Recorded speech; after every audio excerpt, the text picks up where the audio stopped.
The unbeaten Bison in town, 2-0 on the year, with wins out in Mississippi and over in Georgia. Haven't played an Alabama team yet, but about to. And for the Coyotes, it's been a single outing, and in that one outing, a loss to the Spring Hill JV. Robert Williamson set to bring the coverage as we are indoors of the Cooper Center.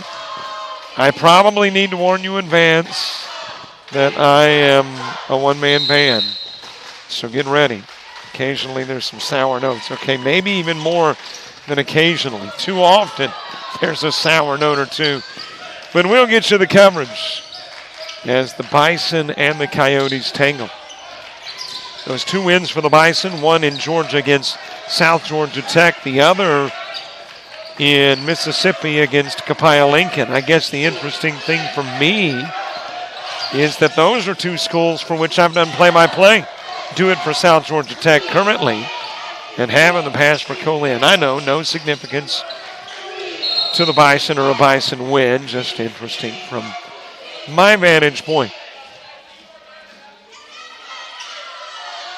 Bradley Pearson on the floor, Taj Davis, Deshaun Powell, Christian Beam, and you've got Isaiah Dennis for Southern Union. Meanwhile, the Coyotes countering with Joshua Whitehurst, Ozell Purifoy. You've got Elijah Pippins as well as Alterius Beasley. And last but not least, DeAndre Tank Washington. Into the hands of Beam, who will briefly hand it to Pearson. Back over to Pearson from Davis. And it's Powell with a miss, thrown back onto the floor by Beasley. And laid up and in by Washington. So the first points in this one belonging to the Coyotes.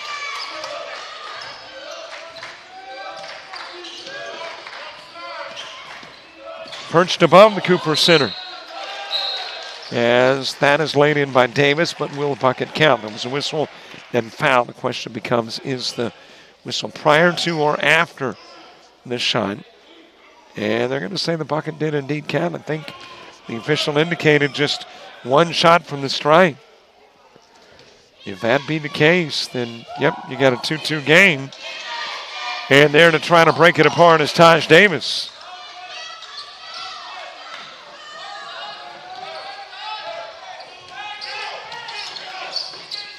Bison with their first lead at 3-2. Jumper from long range, that is Pippins. And the Coyotes with their second lead.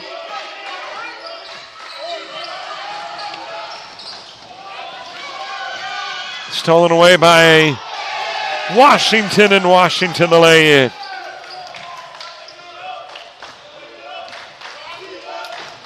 Well, Southern Union has a coastal Alabama flavor to it, although it was Alabama Southern at the time when William Brown, the current Southern Union coach, was coaching here.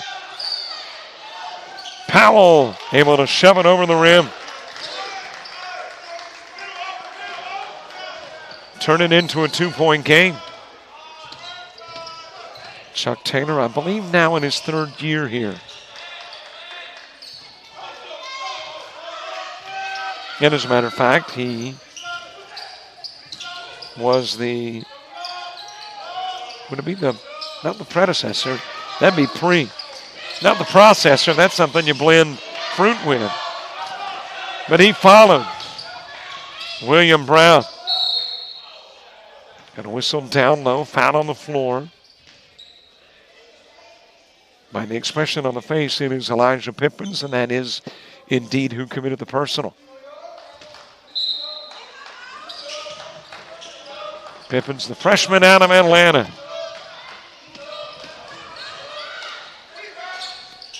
A little bit short, rebounded by Washington.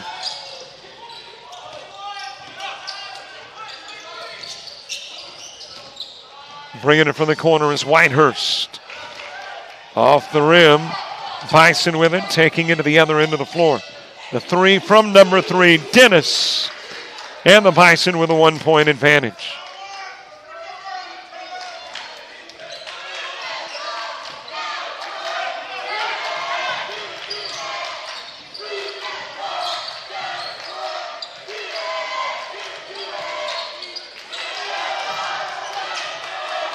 Pippen lost it, got a whistle, got a timeout. It was asked for by the Bison, and it will be Bison possession when we come back.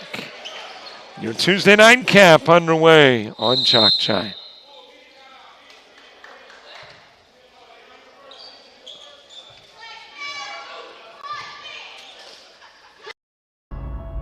You've started this journey by yourself. But you won't have to go it alone. Because now you're a part of something. A community that wants you to succeed. Thrive. We don't care where you've been, only where you're going, and how we can help you get there. Here, instead of getting lost in the crowd, you'll discover found family, fellow travelers, coyotes. You'll experience new possibilities and emerge stronger, more knowledgeable, together. That's the Pack. That's Coastal Alabama. This is where you'll thrive.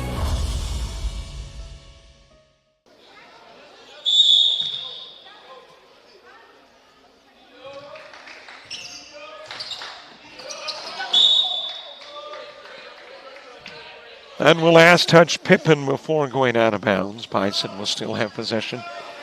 4 minutes into the game. Halftime, we're talking with Daniel Head, the AD, and all the Coastals. It was a conversation recorded yesterday prior to the season opener for Coastal South, but we'll air it again at halftime of this one. Wide open, down low. Powell will jam it in. And the biggest lead of the game comes thus far at the 15:39 mark. Whitehurst. And the follow-up from Whitehurst, good.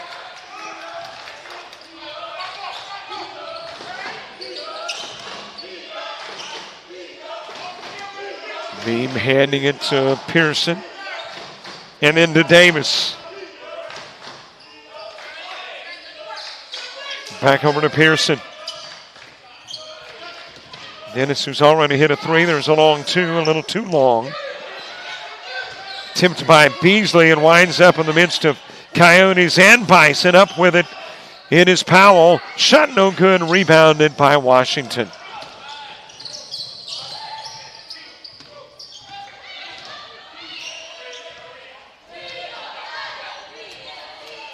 Pippen's working the dribble, left side, hands it to Purifoy. Purifoy back from a year ago. Got to set the screen, that is Beasley. And there was the Washington 3, not there, Purifoy with it. And he's all wrapped up by Beasley.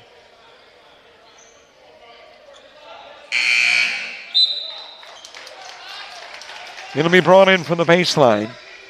Beasley coming out of the ball game. Beam coming out of the game. Into the contest for the Coyotes, Gerard Living. And for the Bison, you've got Prince Mensah.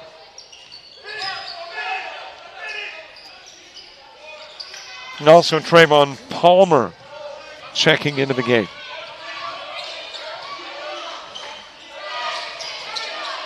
Ball is loose, retrieved by Washington, goes the other way, jams it in softly.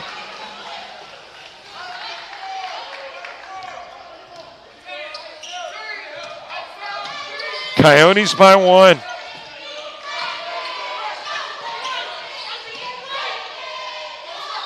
Bradley Pearson picking up the dribble and then tossed it over to a Coyote cheerleader. That was not by design, by the way. I'm not the most brilliant basketball mind, but I'm pretty certain that was unintentional. Cheerleaders are notoriously bad shooters. Purifoy with a miss. Rebounded by Living. And Living ties up with Palmer. Going to jump on the possession arrow. Will take us to the other end of the floor. Here comes Dakari Francis into the game for the Bison.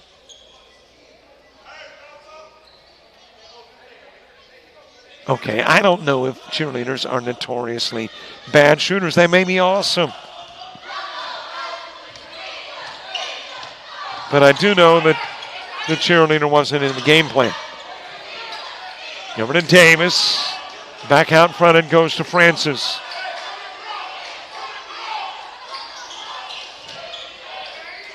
Lobbed over to Davis. Working his way into the paint, puts it up off the glass. There is a foul. Purifoy's got his hands raised. Is he the guilty party? He is.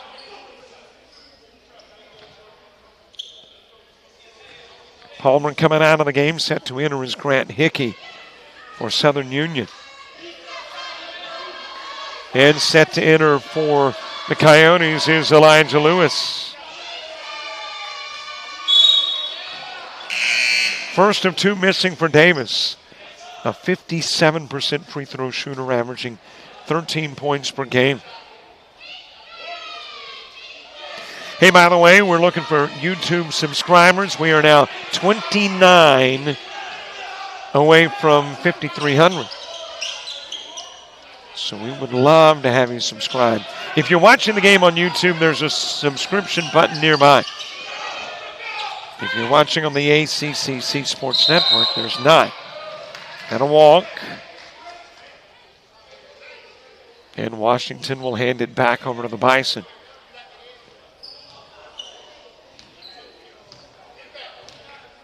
I mean, heck, I'd be happy to hit 5,300 tonight.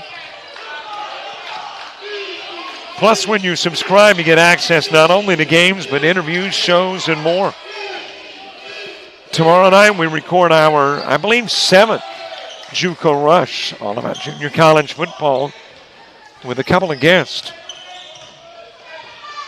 Darian Petit, the running back for Northwest, and Hunter Deckers, quarterback of Iowa Western. Deckers, he was a Division I quarterback, played for Iowa State. Got into a little gambling issue, and now trying to find his way to either Canadian or NFL football via Iowa Western. He's our guest as well. Tomorrow, Washington with a miss. And there is a foul down low that'll be credited to Mensah.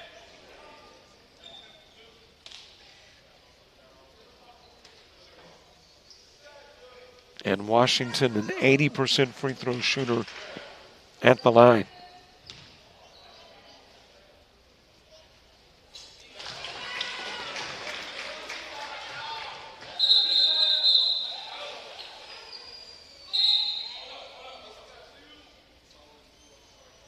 Well, there's a little conversation going on at the scorer's table.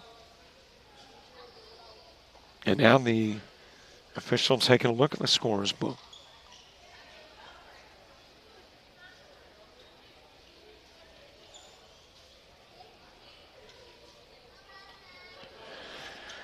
So I do not know what this is in reference to. And it appears we are going to resume play with Washington going back to the stripe.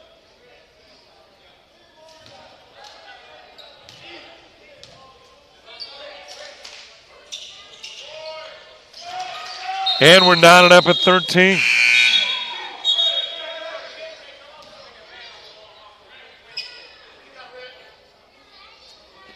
Washington coming out of the game. Reginald Como checking in. 6'7" Houston product.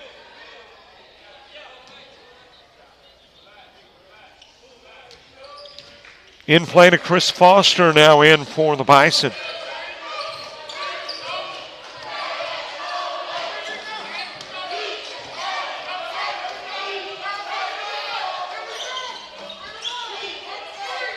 Hickey with a give to Minson. There is a bump. And committing the personal is Living.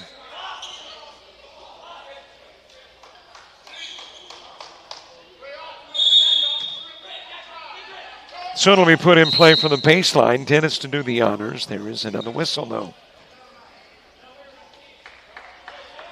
And this whistle is going to be a hold. And I have a feeling the guy coming in is for the guilty party, which would mean Gerard Living.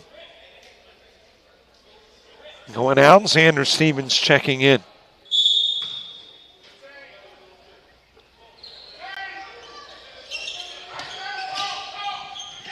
Out front to Foster, gives over to Francis. A little strong with the 3-ball. And that'll be tipped out of bounds. Hickey got it last. Whitehurst put it in play, but that will be after the media timeout. We're media. Might as well take the break with 11:47 left to play in the half.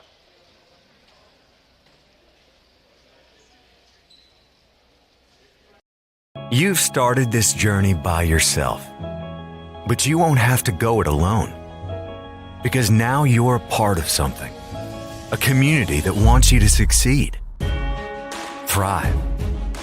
Here, you'll discover found family, fellow travelers, coyotes. That's the pack. That's coastal Alabama.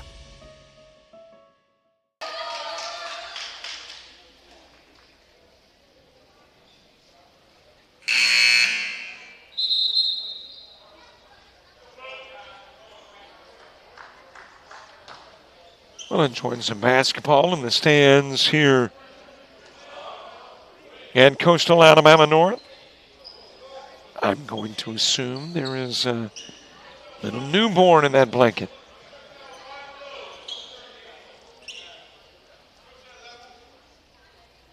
And break them in early. Get them adjusted to the sounds that, whoops, well, the blanket came down. Okay, it's not a newborn. Just staying warm. Okay, so scratch the assumption. I should have known that if I was going to make the assumption, there was a good chance him was wrong. Into the corner, Whitehurst back out front and winds up to Stevens.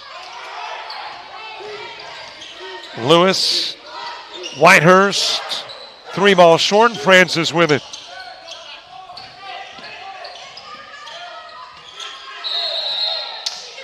And you got a double dribble by Foster.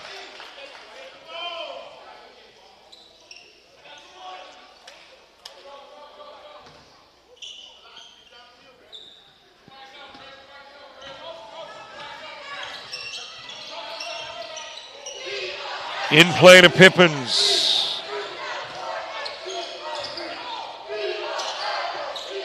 Pippins again with it out front. Stepping out to defend, Mensah. Lewis back over to Pippins. Pippins rattling in the 3. The 13-all game is no longer tied at 13. Coyotes taking the 3-point lead. And it goes to Francis. Pippins defending. Francis working his way to the arc, the paint, inside the lane, and there is a jump ball, and the possession arrow will have us going to the Coyote end of the floor. Jamaica Humphrey into the game. Out will go Dennis for the Bison.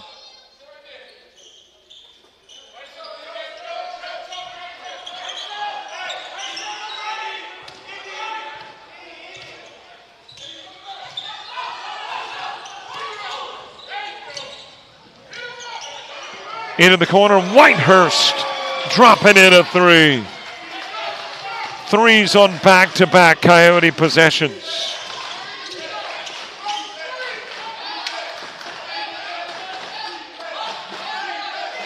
Fed over to Foster. Brings it from the timeline to the top of the key.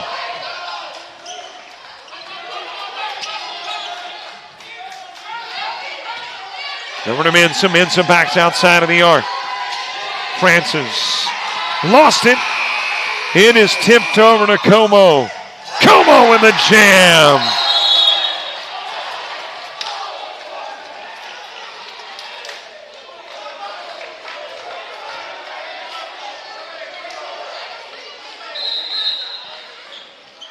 Well, there is a timeout on the floor.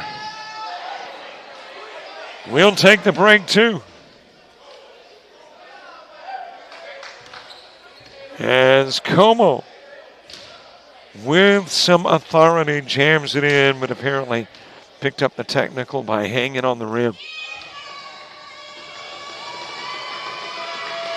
So let's not take a break as of yet. Teams gathering at the sidelines led me to believe we were headed to a timeout, but instead we were headed to attack. And that is Humphrey who hits both.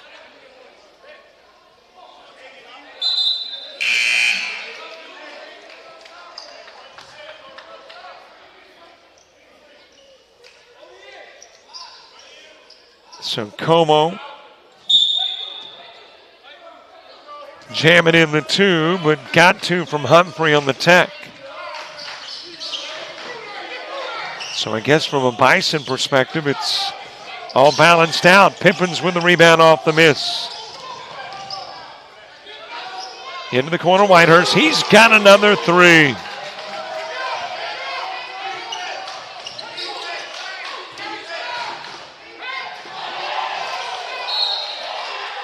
That'll go out of bounds. Last got a Coyote. Pippins defending. Mensah on the drive.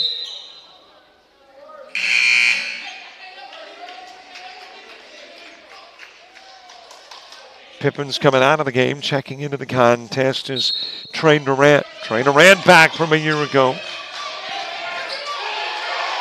Ball on the floor, battle to get it back. Got a jump ball, I believe. And the possession error keeps it on the Bison end of the floor.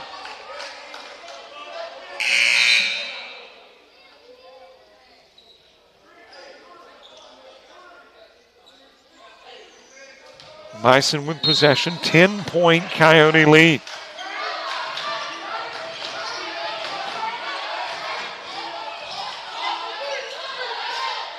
In the paint, Davis with a miss.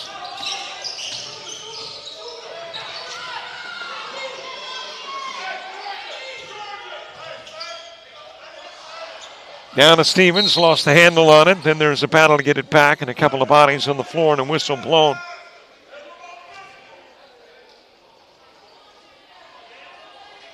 It'll be a Coyote foul. It's going to be charged to Whitehurst.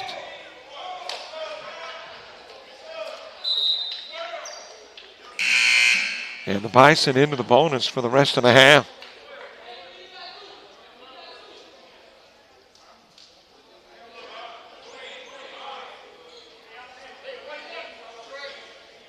Chris Foster at the stripe. Looking to make his first free throw of the year. He does. Pops the front end of the 1-and-1.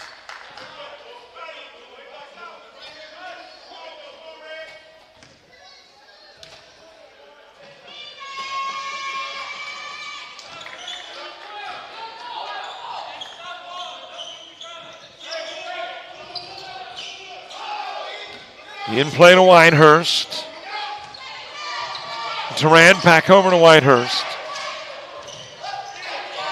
Lewis putting up the three ball off the rim. Snagging the rebound. Como brings it back into the paint. And he will draw the foul. Personal charge to Taj Davis.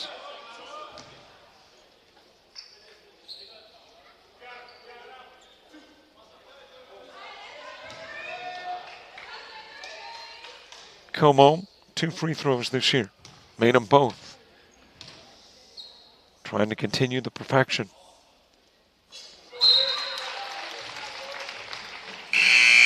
Halftime, Daniel Head, our guest. the AD at all the Coastals. I thought I saw Daniel earlier here in the gymnasium. I do not see him. Oh, yes, I do. Over on the far sidelines talking with Keith Griffin, baseball coach for Coastal North, who is going to call it a career at the end of the year.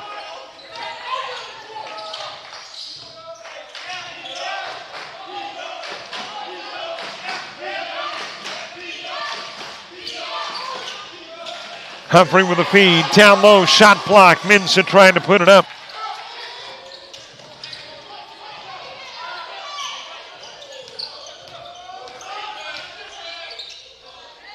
Durant weaving around traffic, hands it over to Washington, and Washington, who's got that really high percentage shooting because of a lot of those inside the paint. And extends the lead to 13 as back to the stripe goes Foster.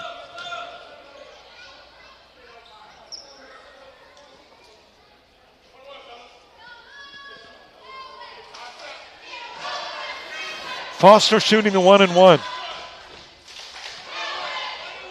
Playing in his third game of the year. Starters have been the same in all 3 games this year for Southern Union.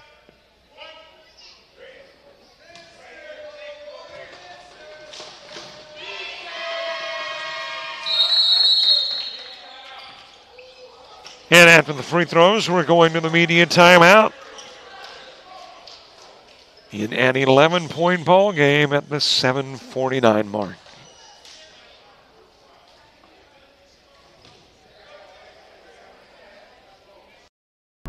When you're starting something new, it's never easy. You're going to make mistakes. You'll doubt yourself. But you're in a place that wants you to succeed, thrive. And soon, it will just start to feel right. Suddenly, you'll get it. Your fear will turn to confidence. First-time tasks become second nature. And what seemed impossible is right in front of your eyes. Because once the light bulb goes on, there's no turning back. You may wonder how you got here, and be glad you did. That's Coastal Alabama. This is where you'll thrive.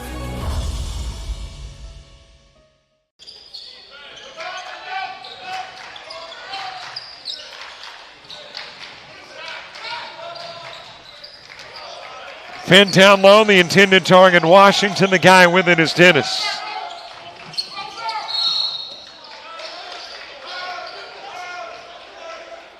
And you got a foul called on Como. And that has got Foster in the stripe again, but no longer shooting the 1-and-1. It is the double bonus, so he will shoot 2. He has spent quite a bit of time there here in the last 5 minutes or so.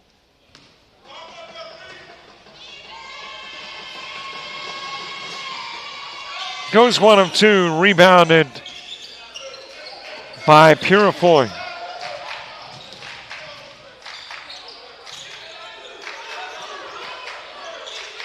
Durant with it out front. Down to Como. Off the glass for 2 for Como.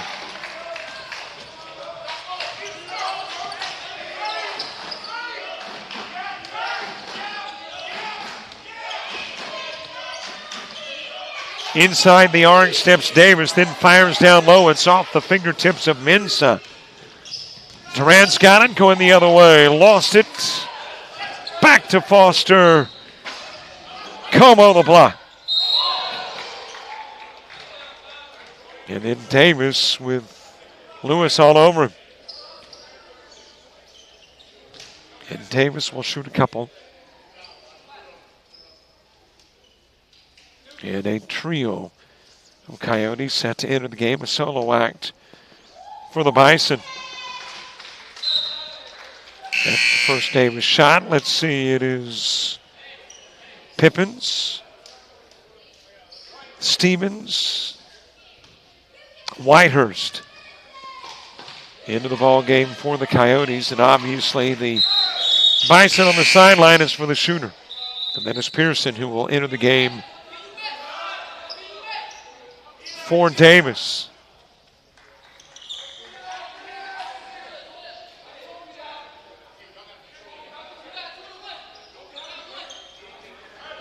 ACCC basketball here on JockJive.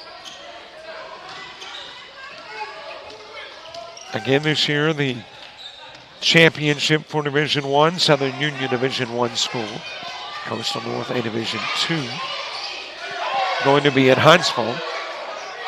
It seems to me that they have selected a Division II site. I just cannot recall at the moment where that site is. I know in baseball there's been a change for Division II. Instead of Oxford, Alabama, it'll be played in Montgomery, most of it at Patterson Field, but the championship at Riverwalk.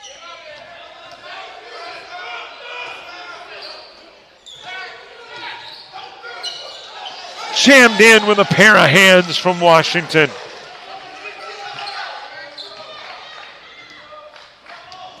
For some reason, I want to think the University of Montevallo may be the Division II basketball spot, but don't hold me to it.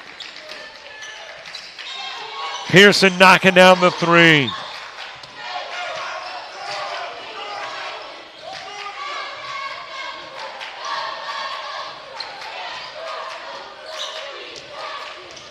Pippins with a give to Washington into the corner. That is Purifoy. Too long on the three try. Rebounded by Pearson.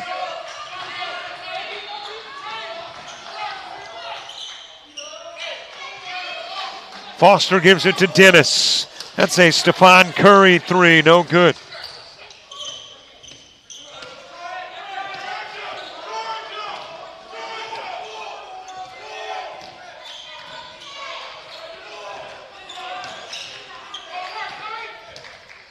Flipped over to Washington. Washington with a left hand for the left side.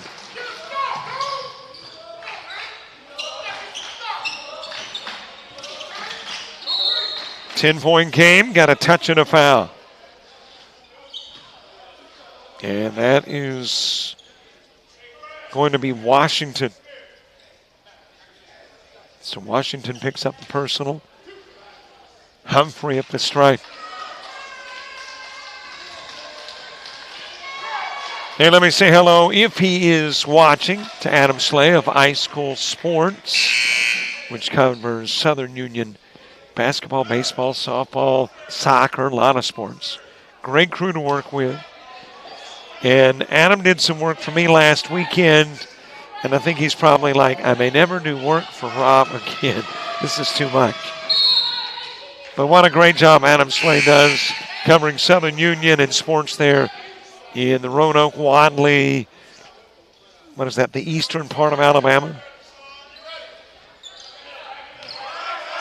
And has had a few health issues, but we are hoping, Adam, that you are back to as normal as Adam Slay can be. If you're in this business, you cannot be completely normal.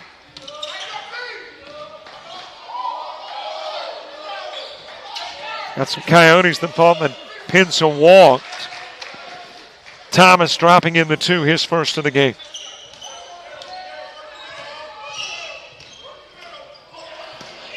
Stolen away by the Coyotes, fed to Pearson, and Pearson for a pair.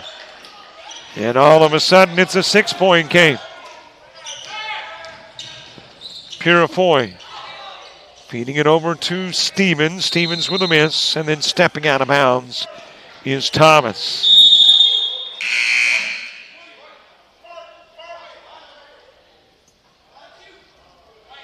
Halftime, Daniel Head, our guest. AD of all the Coastals, talking about improvements, past, present, and future. In play to Washington. And Beam just reaches and rips it away over to Bradley.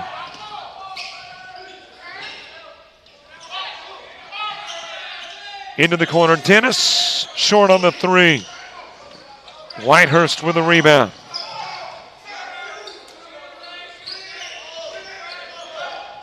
Pippins bringing it out of the corner. Back out front to Pippins. Gives a look over to Chuck Taylor, head coach, getting instructions from the Coyotes sidelines, and then Pippins pops the three.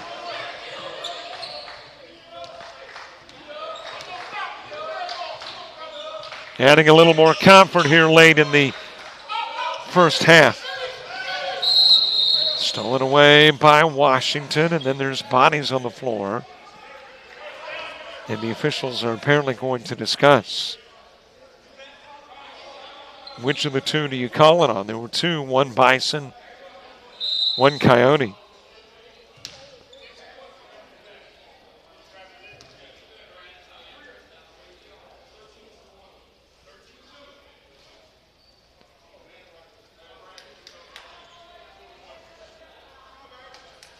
It looks like we're going to have technicals.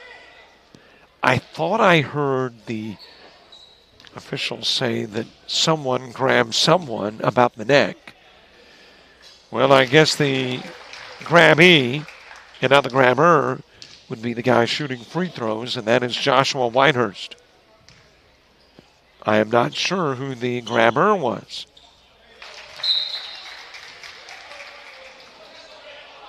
Lead back to double digits.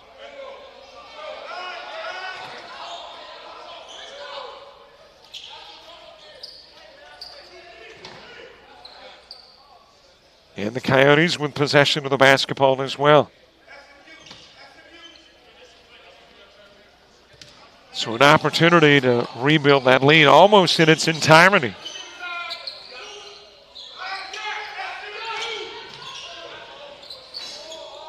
Three goes in and out for Purifoy.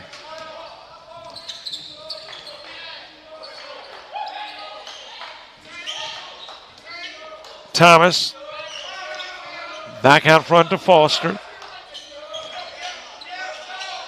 That is Minza from the corner. Beam with the board. It is rejected by Washington.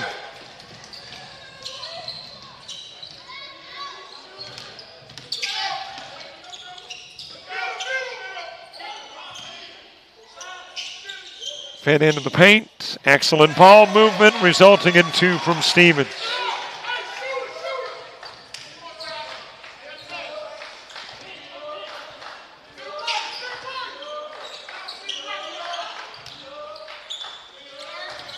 Thomas with it out front, moves it to the stripe, leans in to the paint. Air ball picked up by Stevens.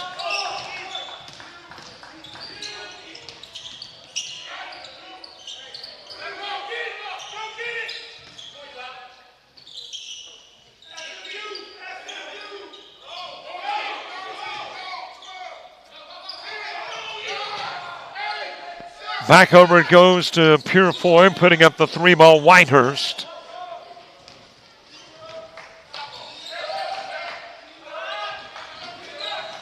There is the drive. Short on the shot is Foster. Over the shoulder of Purifoy, couldn't make the catch. And there is a timeout on the floor. It's the media break with 1:37 left to play in the half.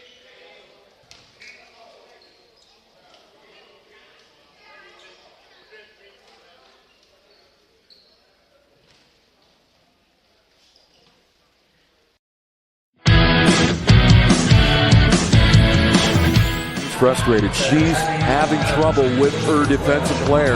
Look at this sweet pass behind the back for two on the assist.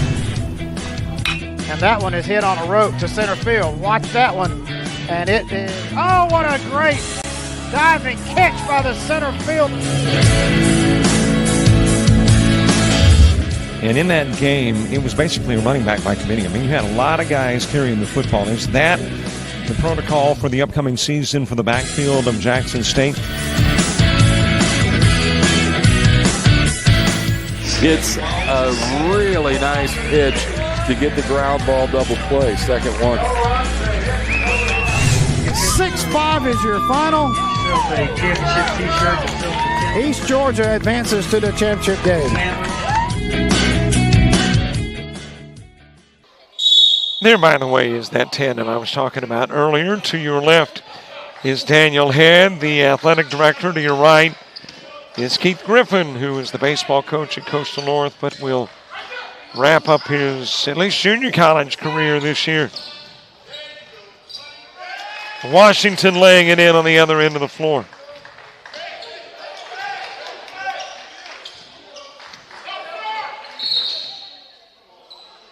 And almost all of that lead rebuilt.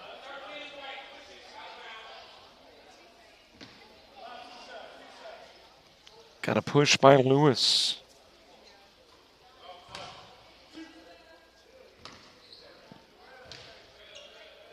Isaiah Dennis coming into the game, hasn't missed. Number 4 shooter in the ACCC. Averaging 22.5 in the first couple of games of the year. Obviously, much can change over the course of the season, but hey, 22.5 a game's a very nice start for Dennis.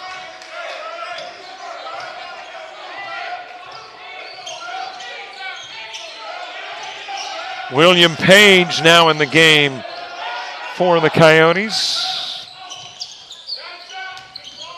Out of the corner comes Whitehurst. He'll put up the long 2.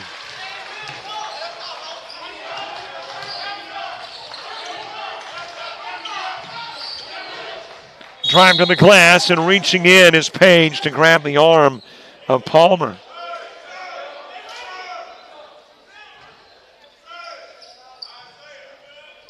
And Palmer will shoot free throws.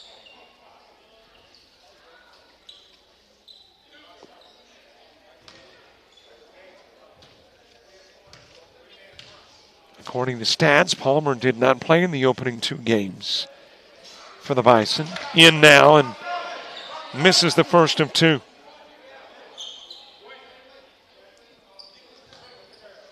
.42 ticks left on your first half clock. One of 2 goes Palmer.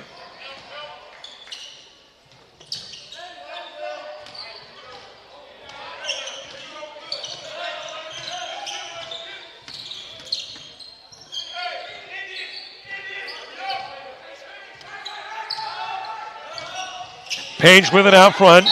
Palmer defending, and looks like this time it might be just the opposite. Prior into the floor, it was Page getting a hand on Palmer. Here it is Palmer getting a hand on Page.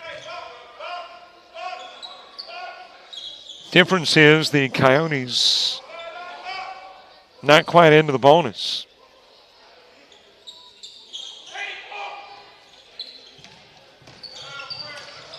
In play to Purifoy, hands it over to Page. And you see the difference between game and shot clock.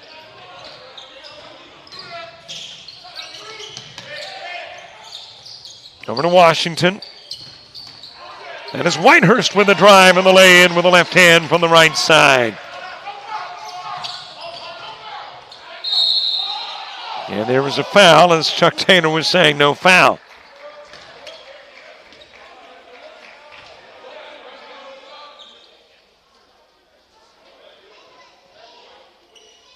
Deshaun Powell at the stripe.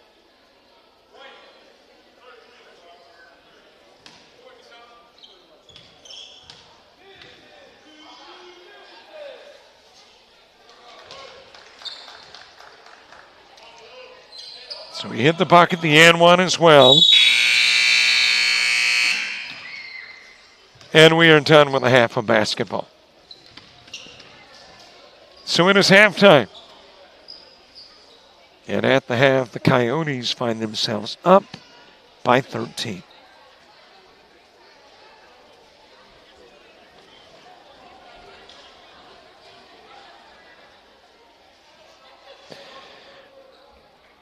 Our halftime guest, we've already talked about it. Our guest that was on at the half of the ladies' game and available on YouTube as well. Daniel Head in 30 seconds.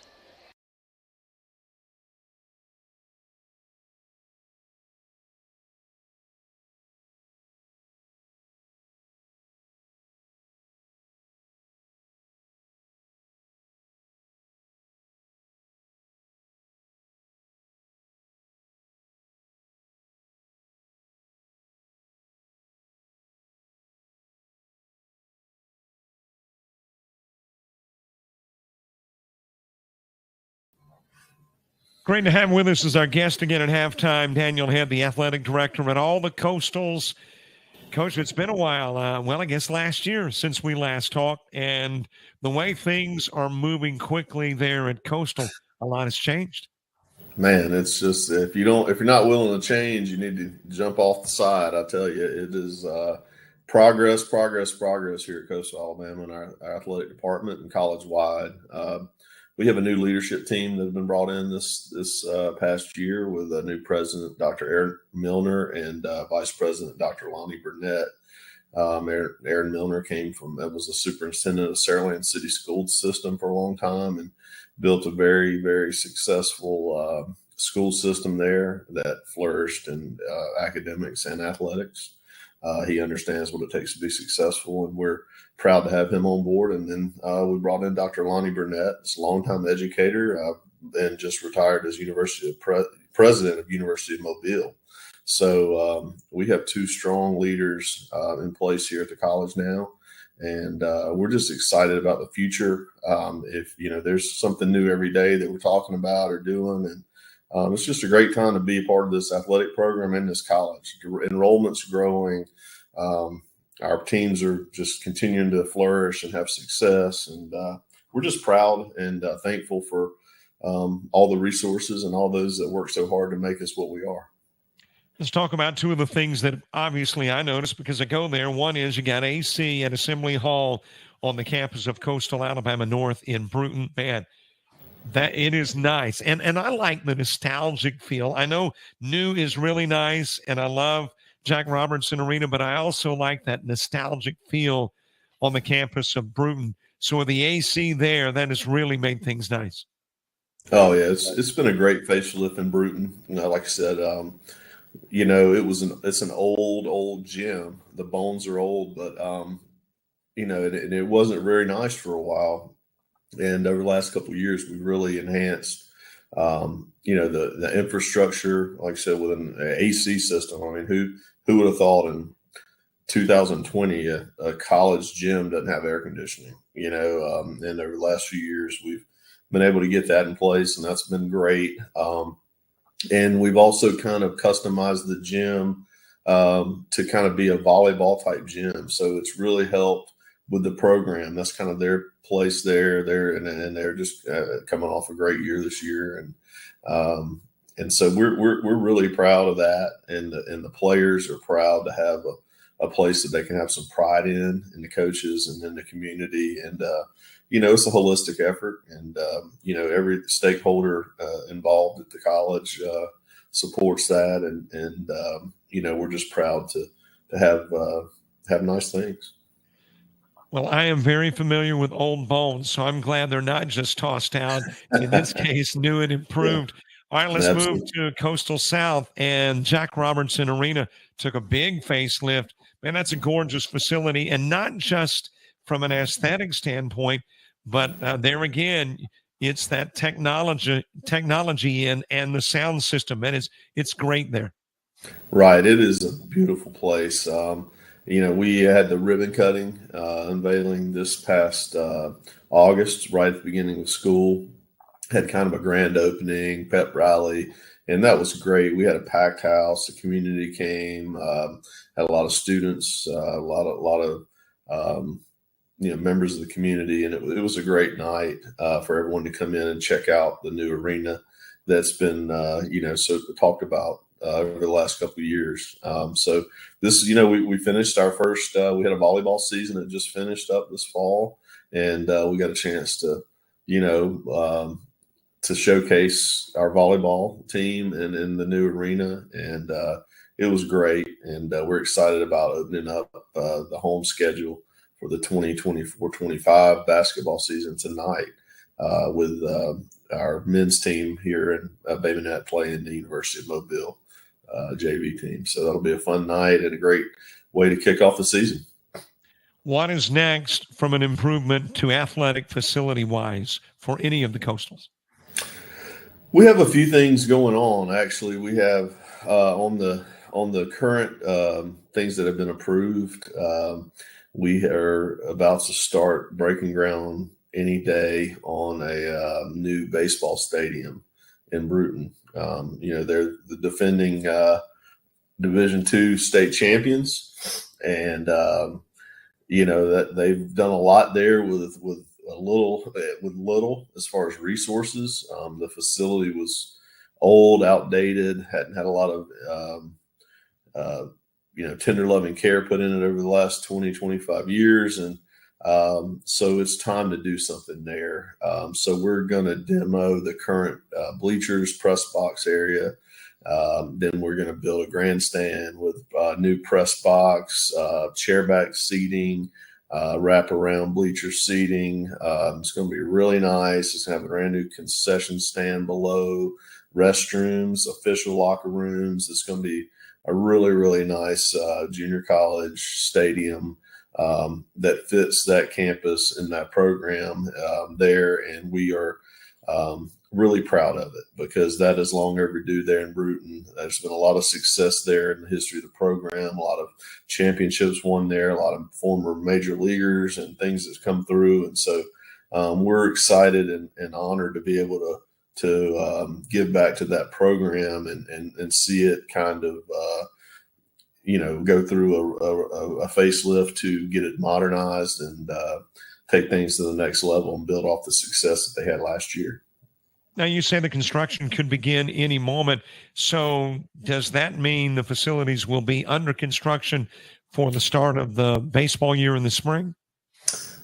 Yes, possibly. It just kind of depends on the timeline. We're waiting on the a few things with the state and the contractors to kind of get everything lined out. We'll know more specifically about all those details over the next few weeks. I want to ask you about the commercial. I'm going to play it for the folks first. I love the approach. And two, I love the progressive thinking in marketing for Coastal Alabama. Let me play the spot. Afterwards, you talk about it. There once was a young coyote. You're fired. He found himself ill-suited for the jobs of the world. He struggled to compete in the corporate environment. Yeah, this isn't working out. And failed at the simplest of tasks.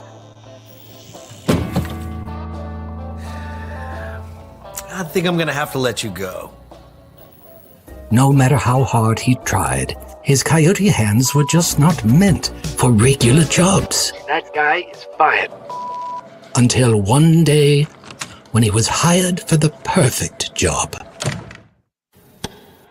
To become a mascot.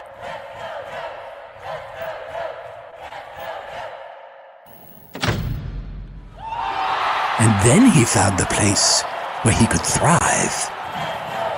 Find the place where you thrive at Coastal Alabama Community College.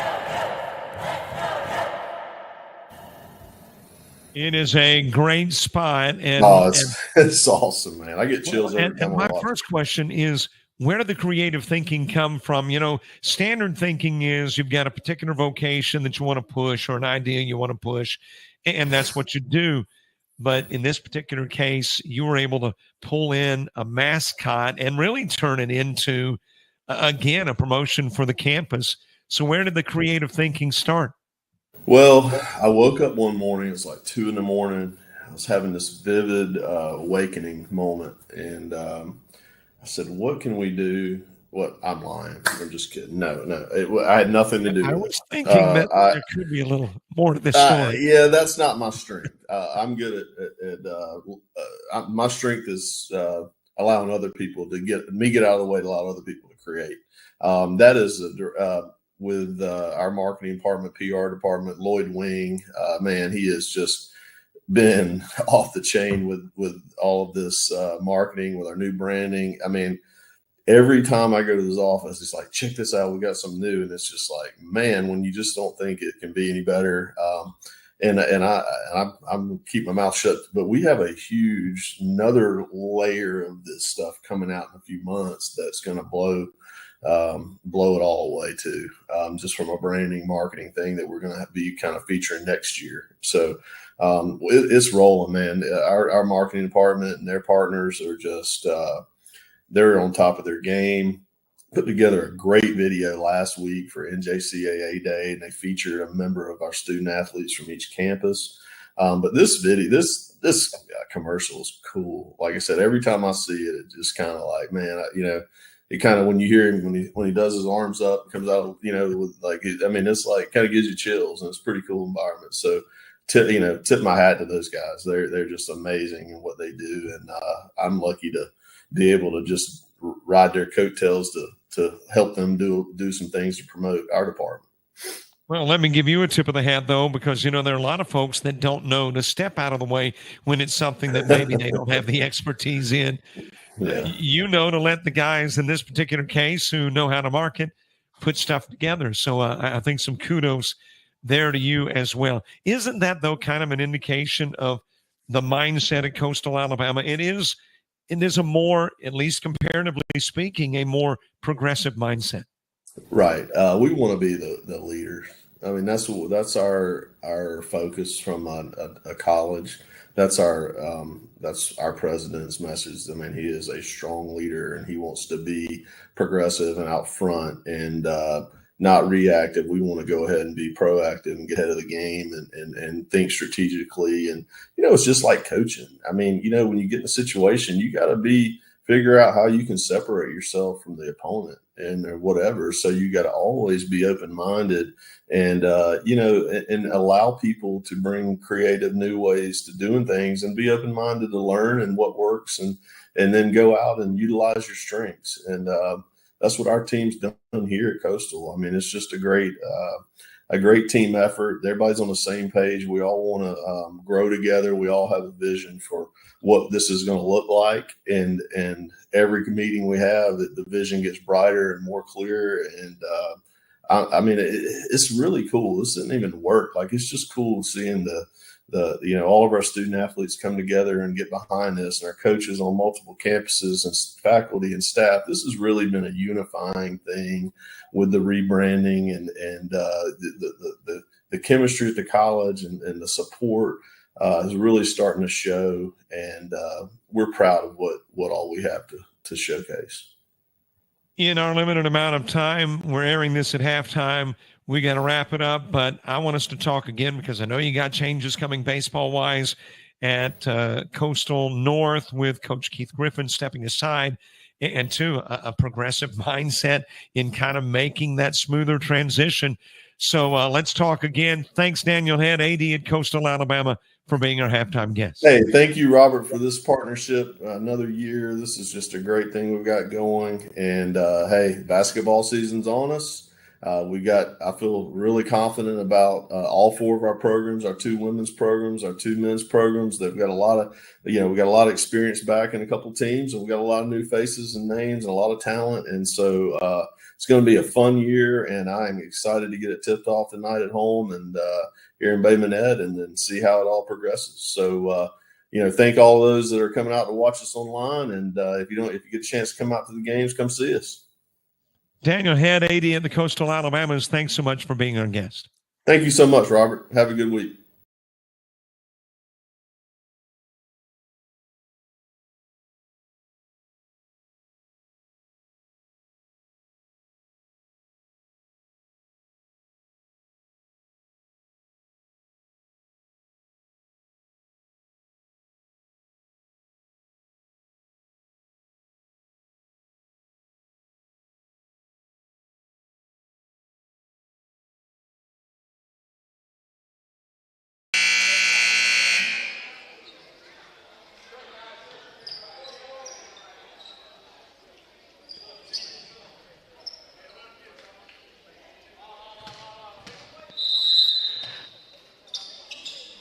Second half action gets underway. In possession of the basketball to begin things, it is the Coyotes, who are also in possession of the lead at the moment. A 49-36 contest.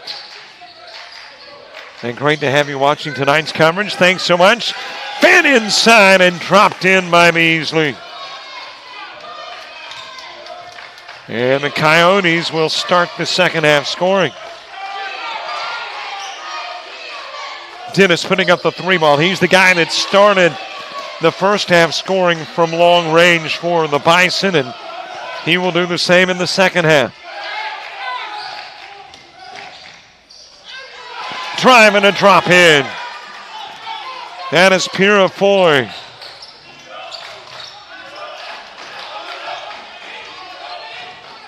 Bison with Bradley, Davis, Dennis as he drops in another long-range shot.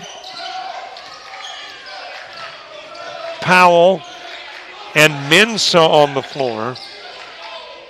So one of the starters, Beam, on the bench to begin half number 2. Whitehurst responding on the opposite end.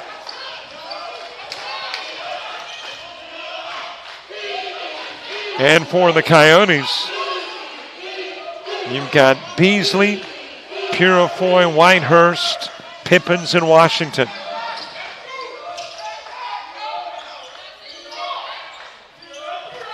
.13 Coyote lead.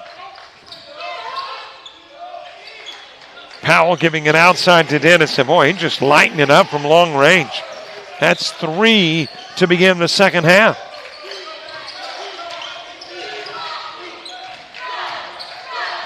And those are all in the span of 2 minutes. Pippin says, let me match it. He does. Everybody's popping the 3 ball.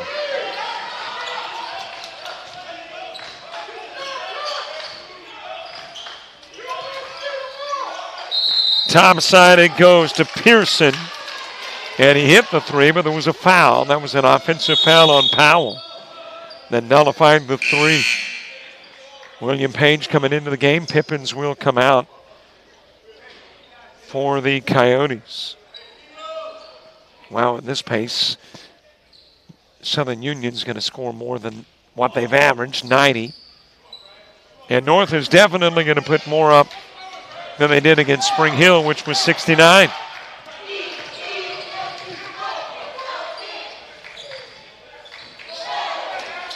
Out it goes to Purifoy, drives into the paint, shot misses.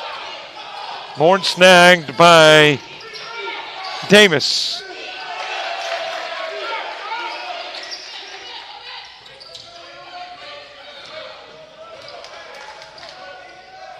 An 11-point game.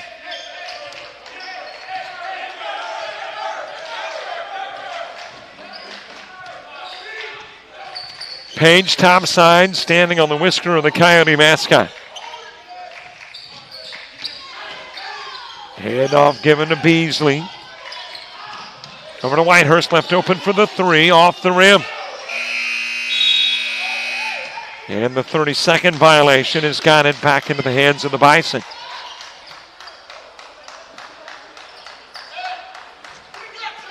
For the Bison, their next outing, boy, you talk about a tough one. They're taking on the number 6th ranked team in the country, Northwest Florida State, on Friday.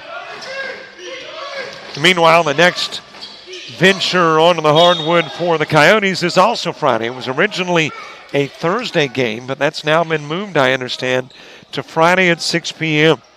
So instead of a doubleheader on Thursday, it will be a single game on Thursday, a single game on Friday.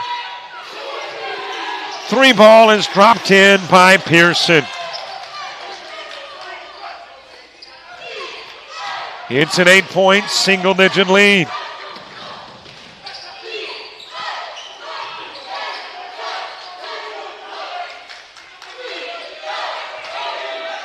Out front to Page. Page came into the ball game late in the first half, but gets into the ball game early in the second half. There is a 3 from Washington.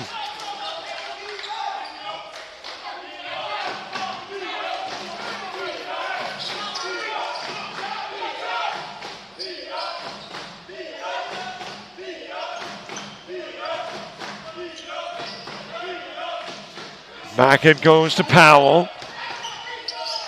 And that is Pearson popping the 3, 1 and 4. Didn't get the foul call, but got the tray. And lead is 8 again.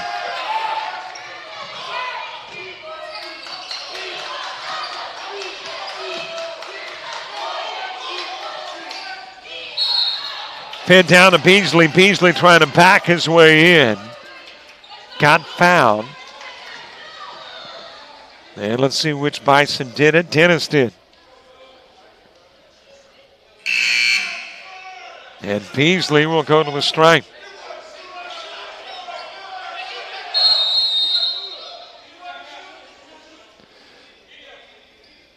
But apparently it will happen after we take a break. We are at the media timeout on the 15-19 mark in half number 2.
We are the Pack. We are Coyotes. We are Coastal Alabama. This is where you'll thrive. Well, we went into the timeout thinking that there'd be a shooter at the stripe, but apparently he was not in the act of shooting. Purifoy with a miss. Put back from Washington, and the foul as well.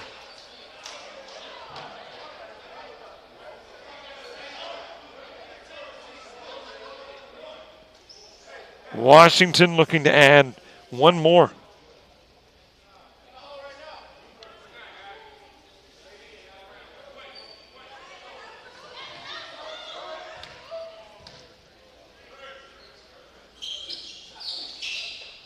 In and out.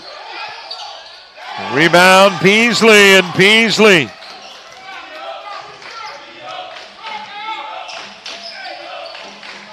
And lead pushed back out to 12. And there is an offensive. That'll be Davis committing the foul.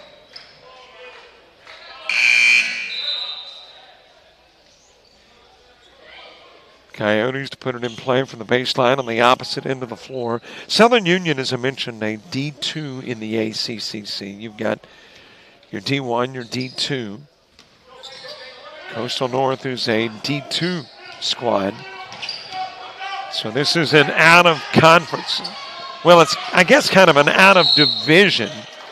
They are both within the ACCC, within the same conference, but it's an out-of-division play. So it's not a game that's got bearing on your standing that determines whether you do or don't get into the postseason.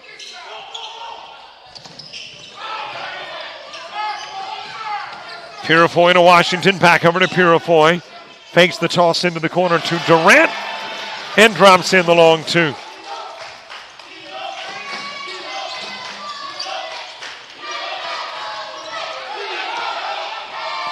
Turn to the glass, Mensah, shot missed, Beam into the game. Trying to muscle it in, Purifoy grabs it. And you got a walk by Washington. He was in the midst of trying to decide whether to take it to the glass or give to Purifoy. And just took an additional step.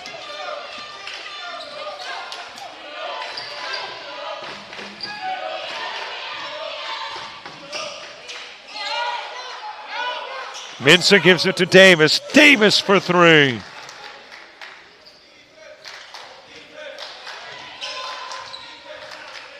Still got about 14 minutes to play in the game, and one more Coyote bucket will match what they did against Spring Hills JV.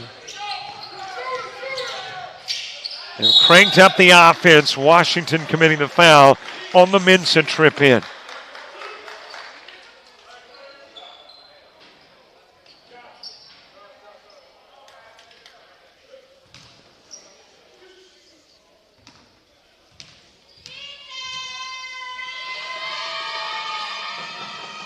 Mensah missing the first of two.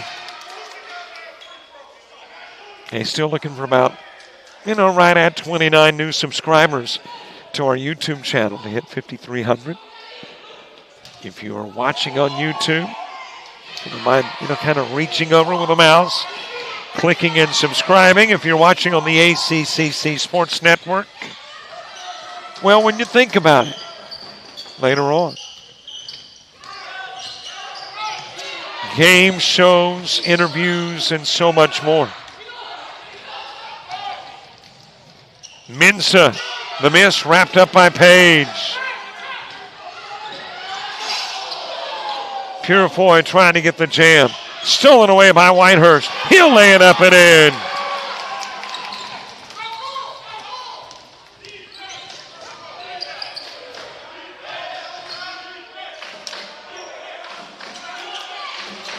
Over to Davis. Gives it to Dennis. That is Chris Foster who is checked in. Misses on the three. Purifoy's got it. And there is a timeout or a foul.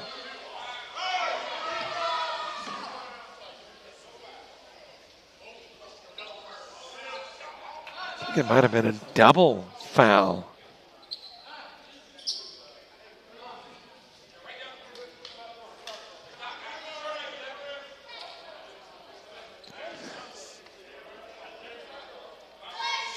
Purifoy to put it in play.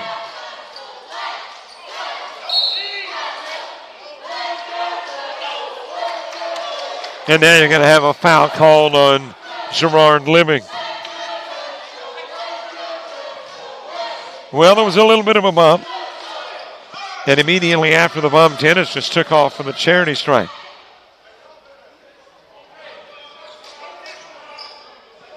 So temperaments have gotten a little frayed. And both William Brown and Chuck Taylor talking to teams going, hey, cool it. Let cooler heads prevail.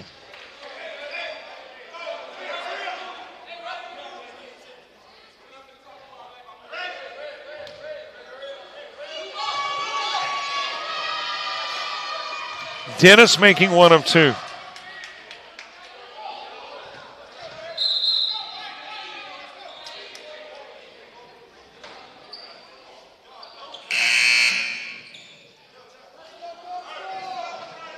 Purifoy to put it in play.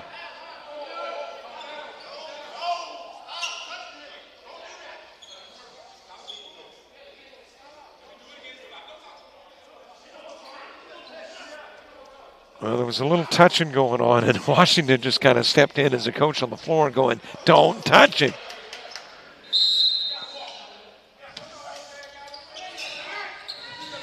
Purifoy in play to Page.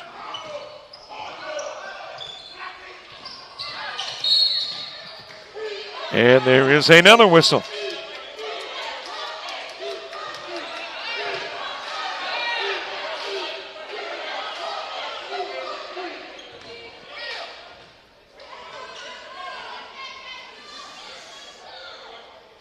And apparently already into the bonus are the Coyotes. That is Page at the stripe.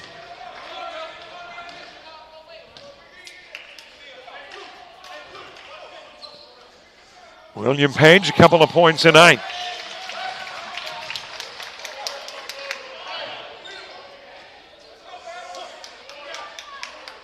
Also, by the way, be sure to follow us on Facebook, Twitter, Instagram, TikTok, and Threads. Beam coming up with a loose ball off the Page miss.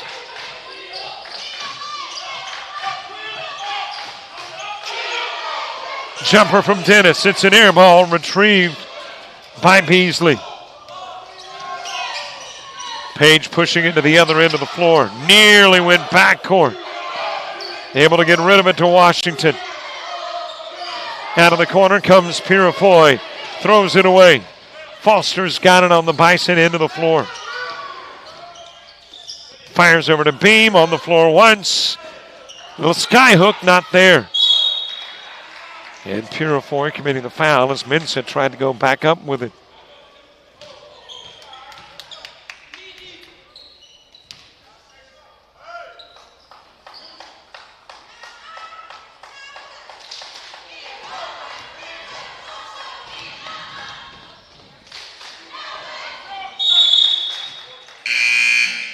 First shot good for Mensah. Mensah 24 points per game in his first couple of games.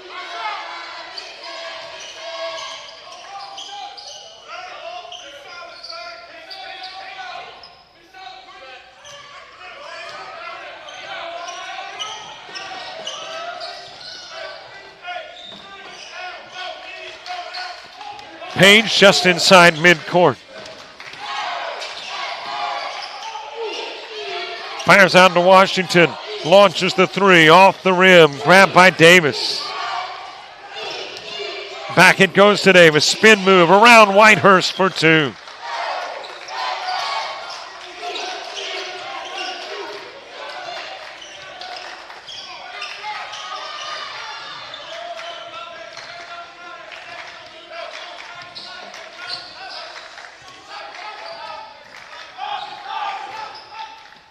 (70-62) lead. 8-point advantage, Coyotes. Washington with a drive, runs into Beam. Bucket not there, but the foul is. And Washington with a chance for two.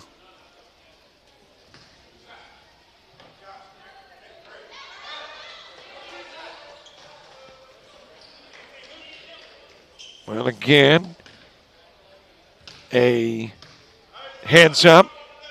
Thursday's Coastal South game has been moved to Friday. So a single game Thursday, single game Friday. And two, Bayside Academy football originally planned for Friday moved to Thursday. So a lot of things have changed since I got here at about, 3:30, 3:45 this afternoon.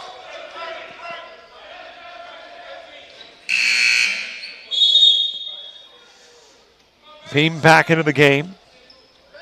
Out goes Pearson.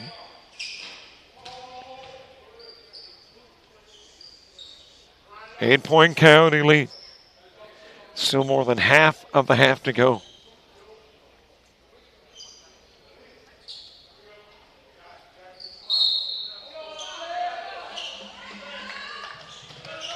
Sit out front.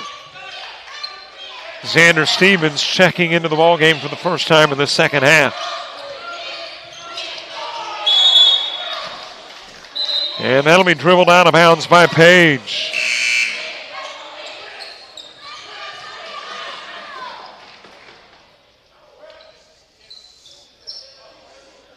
I remember looking at the clock, 13:59 to play in the half. And the Coyotes were two away from what they scored last night, 69, or last outing, which was 69. So over the span of about 3 minutes of basketball, they put up 3 points. Mensah with a miss, able to get it back, turn around off the rim, but Beam able to tip it back in.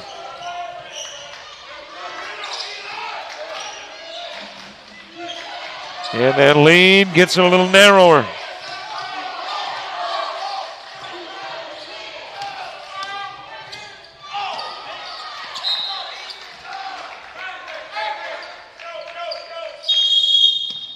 A 6-point game, a full timeout. Coyotes want to talk with 10:29 left to play.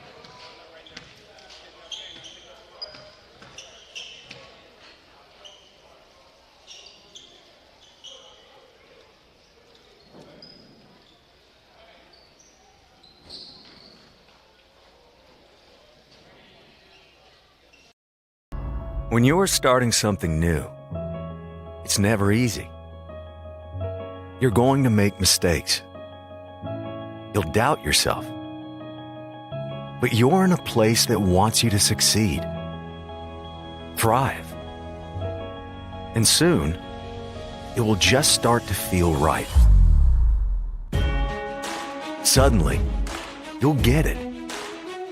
Your fear will turn to confidence. First-time tasks become second nature. And what seemed impossible is right in front of your eyes. Because once the light bulb goes on, there's no turning back. You may wonder how you got here, and be glad you did. That's Coastal Alabama. This is where you'll thrive.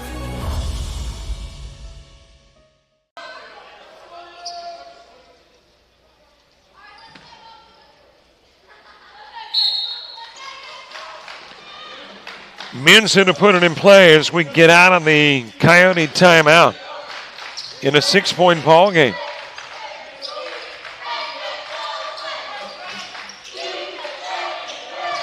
Out front it goes to Davis. That is Dennis. And there's a whistle prior to the shot, and that will be called on Pearson. So Pearson picking up the foul. He'll come out of the game. Back in goes Foster. In play to Pippins.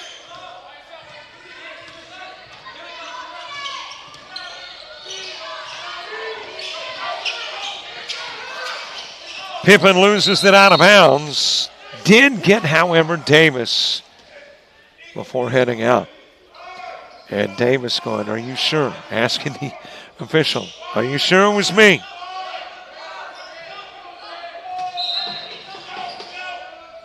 The official says he's pretty sure. Pippen to put it in play. Gives it to Reginald Como, who is checked into the game.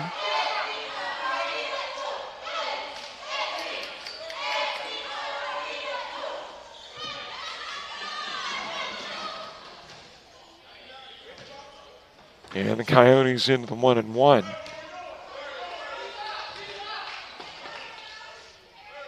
So that has got Pippins at the stripe. Pippins a 58% free throw shooter, 6 points in the season opener against Spring Hill.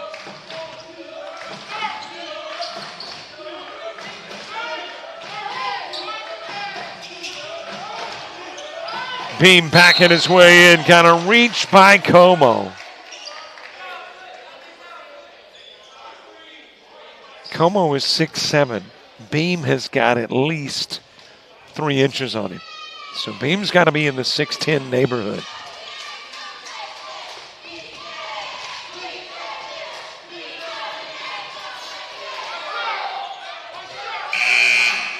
Missing the first of 2. They go ahead and make plans to be here for the next outing, because when you come, you get to watch not only great basketball here on the campus of Coastal Alabama North, but they got a great cafe. So when you go to the concession stand here, it's like, you know, going to a Fridays or a Buffalo Wild Wings. Except you're not having to watch it on the tube. You can watch it live and enjoy your, well, I'm not sure if they serve wings, but whatever delectable you get from the concession stand. And the aroma is drifting from cafe into the Cooper Center, which makes it very painful for, let's say, an announcer who has, you know, gone now 8 hours without food. Washington hits both. Big free throws. Still a long way to go. But the fact that after every Bison foul for the remainder of the game, a Coyote will be shooting free throws, it's going to make for at least a little better feeling. Beam off the glass.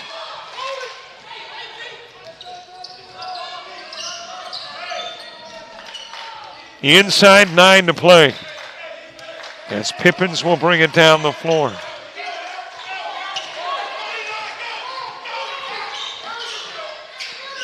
Feeds into the paint. Beasley gets fouled.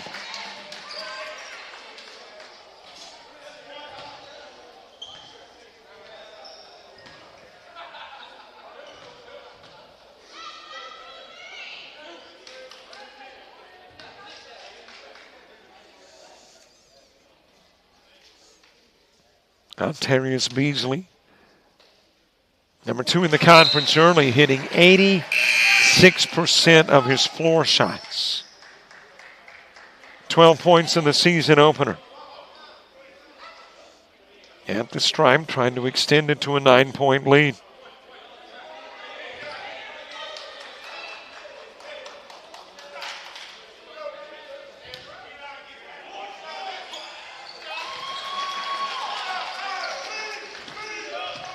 Back out in front by 3 possessions. But with a ton of time left. 8:40 to go.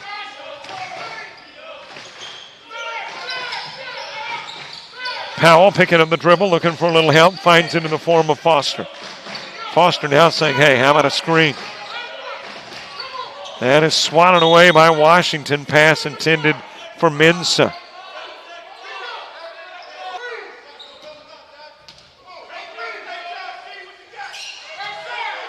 Put in play from the corner by Dennis. Wide open down low, Mensah fouled by Foster. And that was with a shot clock dwindling.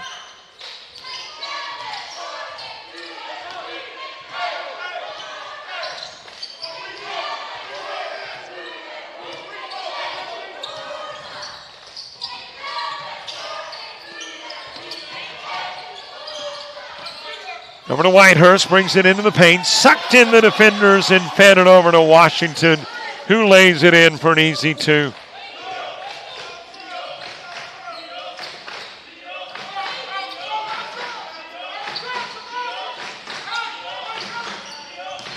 Davis working his way into the paint, got the front of the rim, comes off, loose ball, still loose. Finally retrieved by Dennis, goes over to Mensah. Mensah short on the shot, swatted out. A race to get it, and it's retrieved by Lewis. Washington gets fouled by Mensah.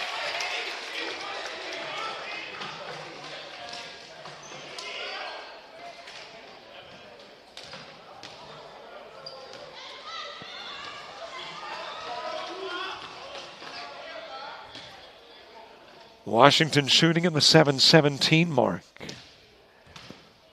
DeAndrian Tank Washington.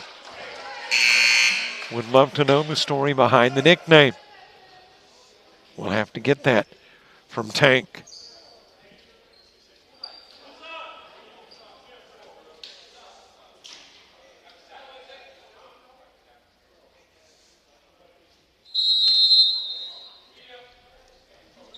And it looks like we are going to a timeout. It is of the media variety. Coyotes lead it by 9.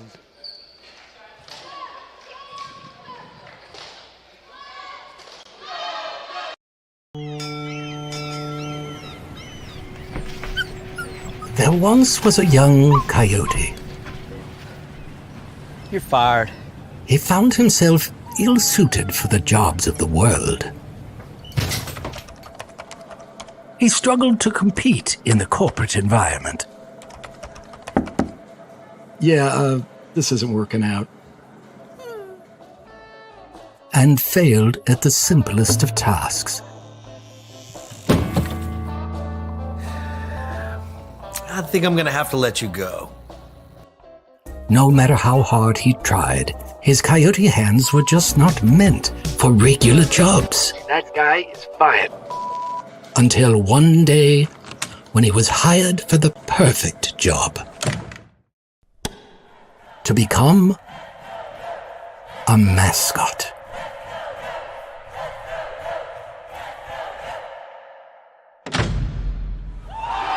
And then he found the place where he could thrive. Find the place where you thrive at Coastal Alabama Community College.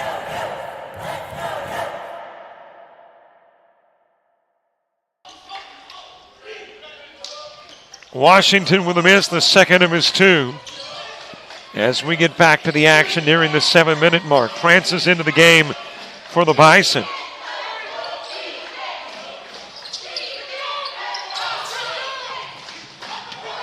Loose ball, finally Minsa got a hold of it, but threw it into the hands of Whitehurst.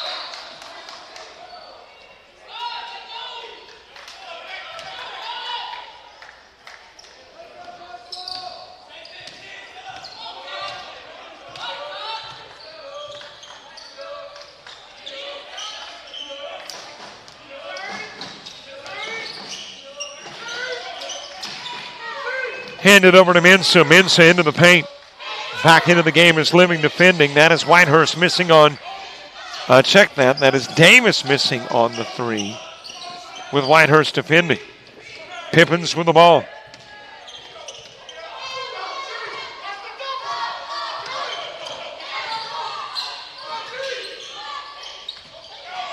Thrown away. Washington was the intended target. Dennis has got it. Goes to the other end of the floor and gives it over to Powell.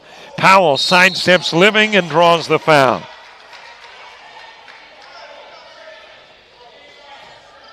That will be charged to Pippins.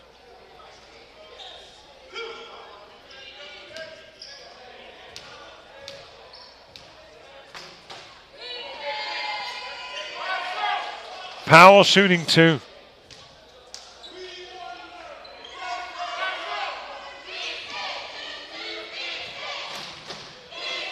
Powell, 3 points tonight.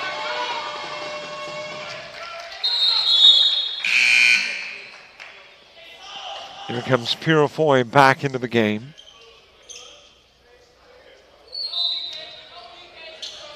Purifoy tied for number 3 in the conference in rebounds.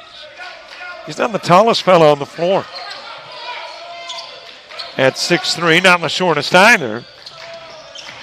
But typically when you're looking at top 5 rebounders, you're thinking 6'5", 6'7". He's 6'3". And has 8 per game. Brings it out in the corner, puts up the jumper, drops it in from 6 feet out.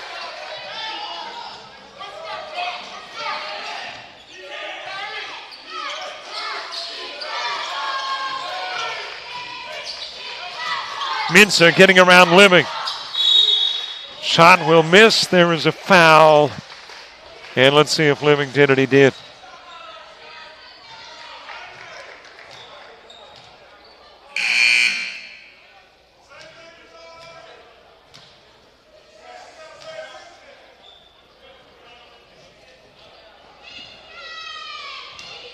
So Minsa at the line.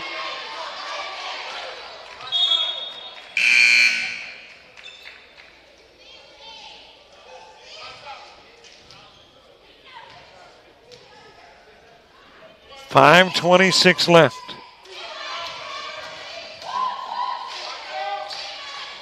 And Minsa trimming a little more off that Coyote lead.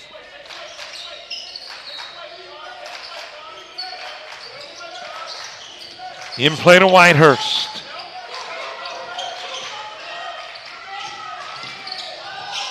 That is swatted away and then picked up by Minsa. Dennis missing on the 3 try. Pippins with it.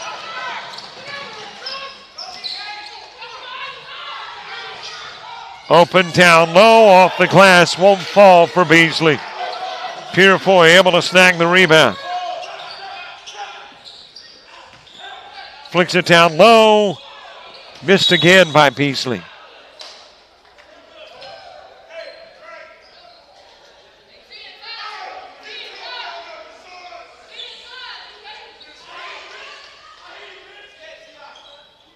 Coyotes to put it in play from the baseline as we get inside 5 minutes to play.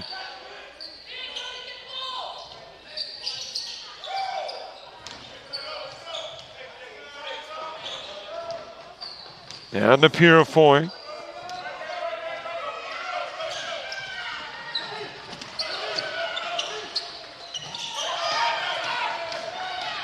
Pippins in the paint. Got the underside of the rim. Out of bounds off Powell.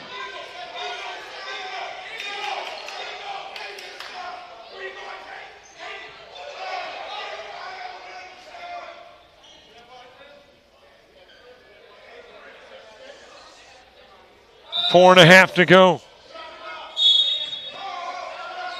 Coyotes trying to pick up their first win of the year, first at home in their season opener here at the house. Out it goes to Pippen. Denison Mensah tracking it down, leaving somebody open. That somebody is Whitehurst off on the three. Purifoy trying to take it away, but could not snag it from Mensah. And it's Francis from out front. Rebounded by Whitehurst. And there is a Powell push.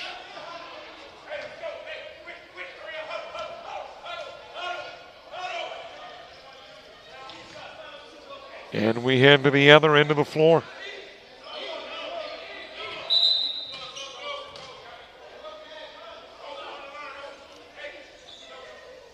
Whitehurst shooting. Hard to believe, especially considering how many points Whitehurst has put up tonight, that he was held to a mere 5 against Spring Hill. Here comes Pearson back into the game. Davis exiting for the Bison.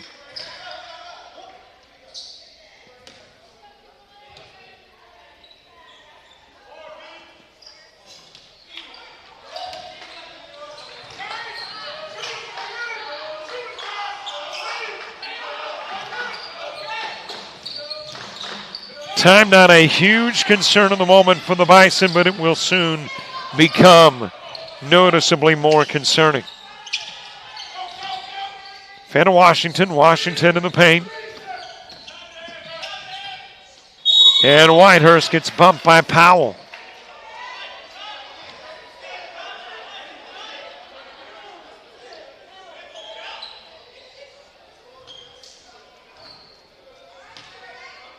So Whitehurst shooting again. But he'll shoot after the media timeout. 3 minutes, 40 seconds left in this one. Coyotes looking to go 1-1 on the young year.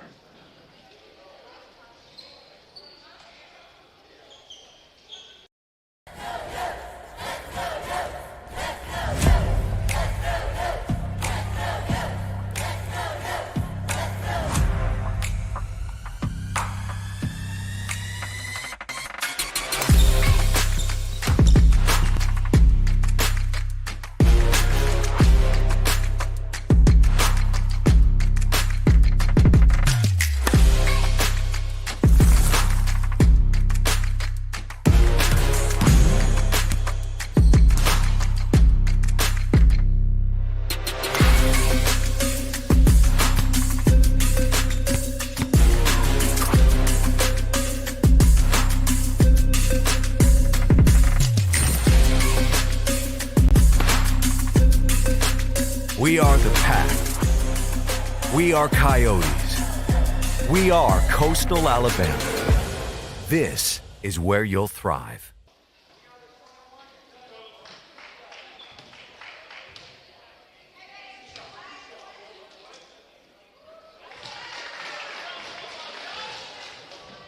Whitehurst extending into a double-digit lead, 3 minutes, 40 seconds to play.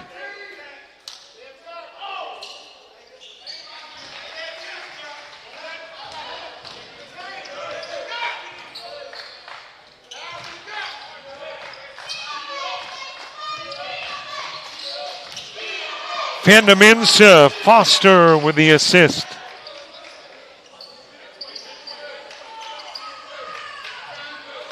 And let's see if the Coyotes trying to run a little time off the clock, get that shot clock into single digits before shooting, or if it's just business as usual. Over to Pippins. Back it goes to Pippins, top side. Gets into the paint with the shot clock into single digits. And even more importantly for the Coyotes, drops it in. So the twofold play on that possession works. Eat up time, get points. Foster knocks Pippins down.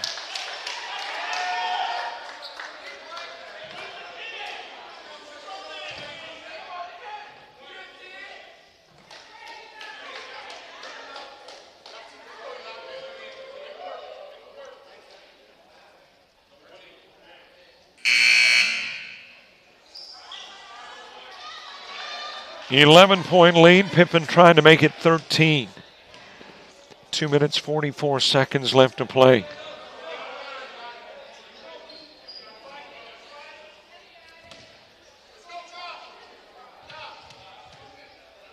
Pippen's getting his second start of the year tonight. 50% free throw shooter, 33% from the floor.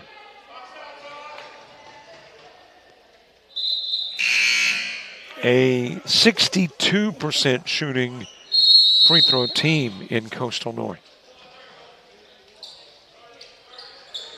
And we've got a break in the action. 30-second timeout with 2:44 to go. Asked for by the Bison.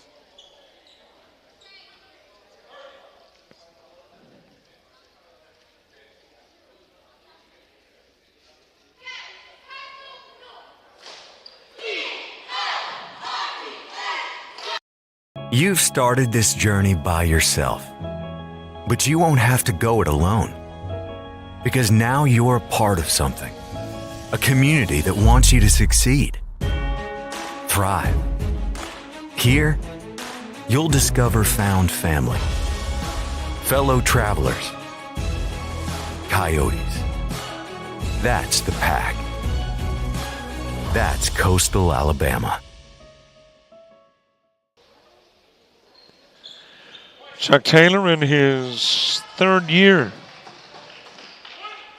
here in Coastal Alabama North. Pippen's at the stripe. And grows that lead to 12.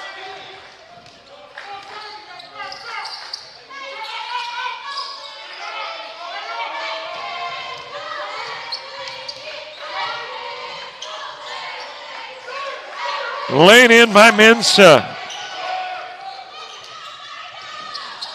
Whitehurst puts it in play to Pippens.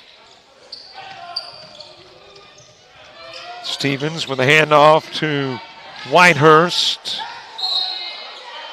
And that is out of bounds off of Whitehurst.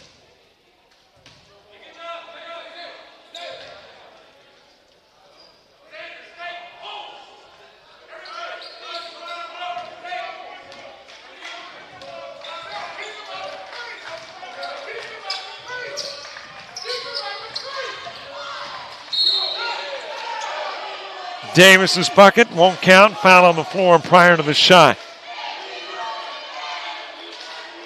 And that is Purifoy committing the foul. Still not into the bonus are the Bison. And it'll be brought in from the baseline. But in play to Pearson. Mensah driving, shot no good. Washington with it. And an opportunity again. Run more time off the clock if you are the Coyotes. And if you run time off the clock and get points, it's just icing on the cake. Mensah lobbing it over to Pearson. Fires the three off the rim. Wrapped up by Washington.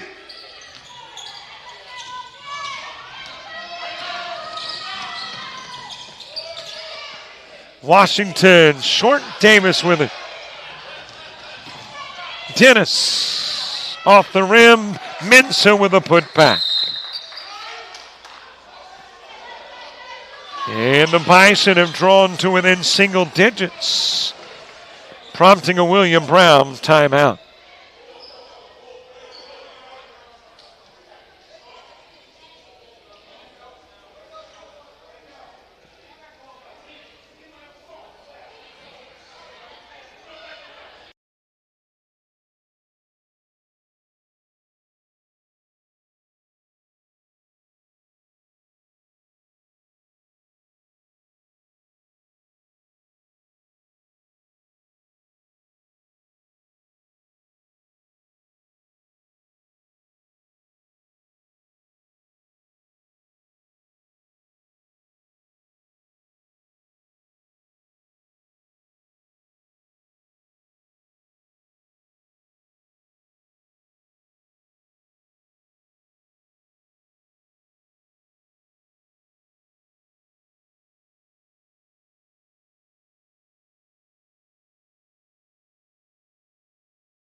enjoying their basketball here at the Cooper Center on the campus of Coastal Alabama North. Quick foul on the inbounds as we probably do this for about, I don't know, maybe a minute 10, depending on when the Bison might feel like they are not able to get back into the game. At this point, still think they might. And a Trey Durant miss kind of motivates those feelings. It's an 8-point game, 3-possession contest, a minute 10 to go. And he missed both, so heck, you knock down some threes, you might get right back into the game. Or if you drive and hit 2, still got time to get right back in. Mensah missing again, and there is another foul, though, and this one is charged to Trey Durant.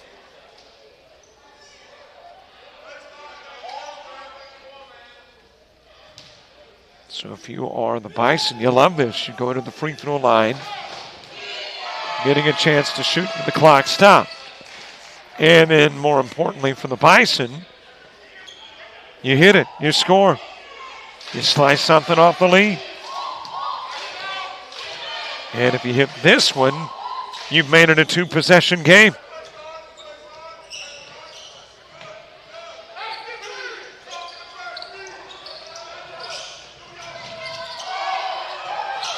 Durant able to throw it back onto the floor. Purifoy jams it in. Another steal. This one by Pippins.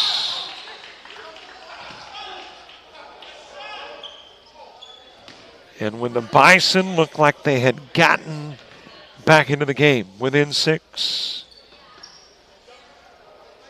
you got the jam, which accounts for now the 85th and 86th points. And you got Pippin shooting free throws.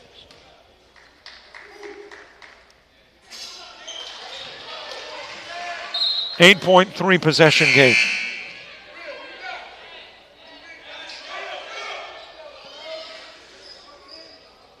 Francis into the game for the Bison, coming out as Thomas.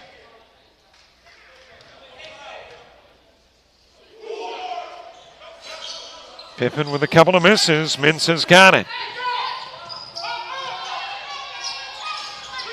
That is Dennis with a miss on the 3. Rebounded by Purifoy.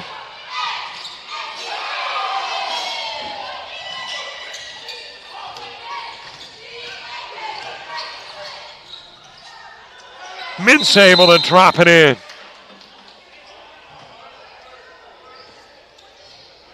And I think we got some unhappy coaches with that alley-oop and jam attempt that didn't work. Because it's still a 2-possession game with 23 seconds left to play.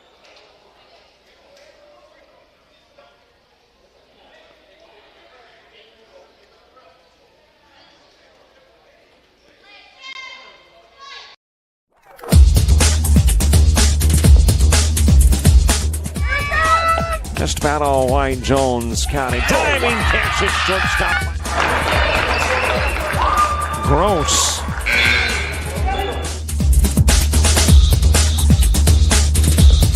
Towards the gap.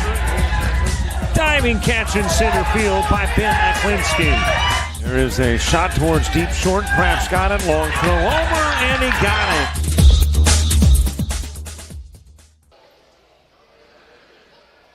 Apparently a 30-second timeout turned into a full because the Bison calling the 30, and now the Coyotes will expend one of their own.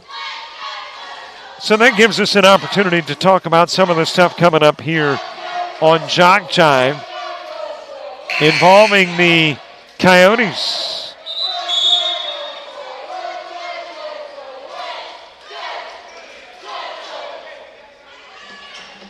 Well, I was going to talk about it and show you a lovely graphic, but for some reason it does not want to. There we go. Coastal Alabama North, Coastal Alabama South. That is now a Friday, not a Thursday game, but it's right here. To the other end of the floor, Washington lays it up and in. Francis doing the same on the opposite end.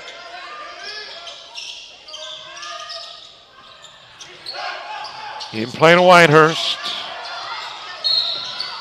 And he'll get fouled by Francis.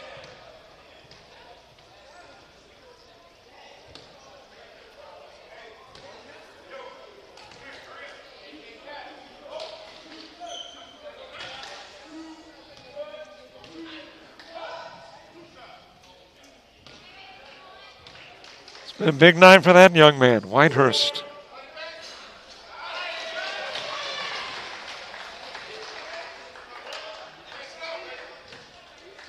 Southern Union came in averaging 90 a game. And there was almost the 90th point for Coastal North. Well, you hear the urging on the sidelines, no fouls. And Dennis will wrap up Pippins with 2.6. Maybe they will hit that 90.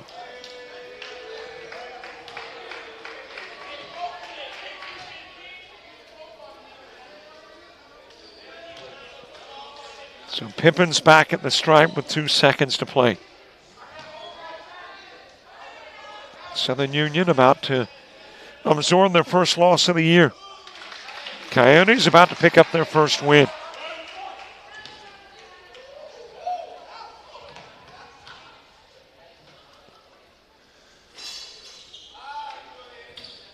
Rebounded by Mensah. Off the rim at the buzzer. And this one is a Coyote win. So for the Coyotes tonight, a split. The ladies lose to Pensacola Christian. The guys victorious over Southern Union. And again, a reminder that here's what's coming up now on Friday. It is not going to be a Thursday ball game. Coastal North and Coastal South, and we'll have the coverage for you here on JockJive. 90-82 final. 1-1 Coyotes, the 2-1 Bison. Thanks so much for watching. For all of us with JockJive and with the Coyotes of Coastal Alabama North. I'm Robert Williamson. So long, everybody.